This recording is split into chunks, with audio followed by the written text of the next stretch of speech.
the leader of the OPEC, right? So then all the countries in the world, they need oil to run their economy. So they would say, well, hello, Saudi Arabia, can we buy some oil? And then Saudi Arabia will say, but do you have the US dollar? Because we cannot sell it to you without US dollar. So then let's say,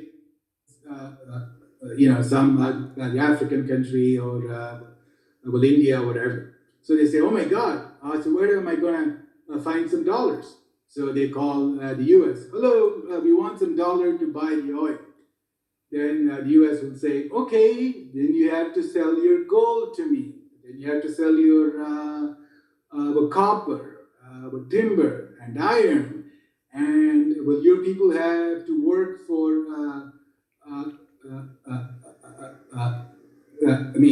the US companies for very cheap labor, right? So now they have all the power to set the terms, right? So they got very cheap natural resources, they got very cheap labor, and they can say, so this is how you're going to vote in the UN. You have to buy US weapons. You have all kinds of power, right?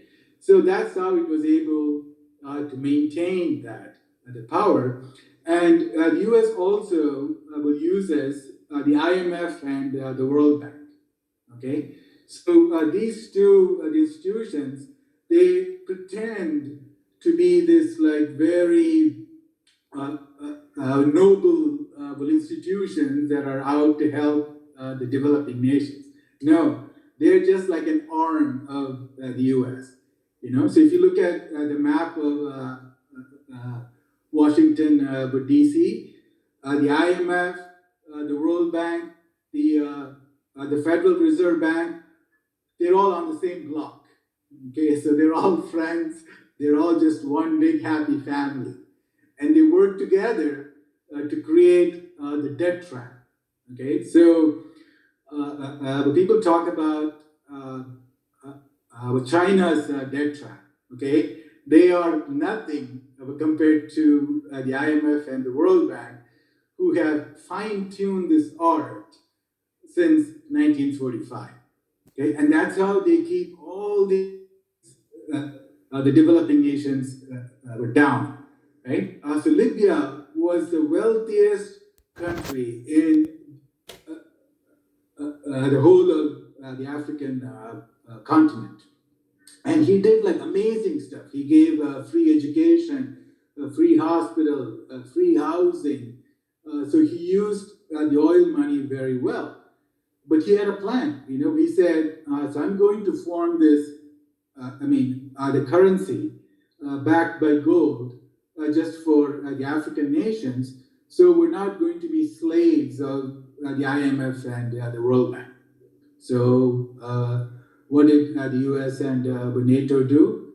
They basically murdered him, and they totally destroyed Libya, and it's been like a total hell for the last decade. Right. So What happened is they associated dollar with petrol because all the countries in the world need oil for their vehicles to move around. So basically, what happened, the oil and the dollar got associated so badly that the way the oil spread, because people will be needing oil, petroleum or diesel or anything, they're all refined from one product only. The way it will spread is the way dollar spread. So riding on the petrol and the oil, the dollar spread across the world. Exactly. Right? And then they made that as a standard for all the commodities later on. So you want to buy coal, natural gas, iron, copper, whatever. They're all now priced in the US dollar. So they gradually actually moving on from petrol, they moved on to other commodities like for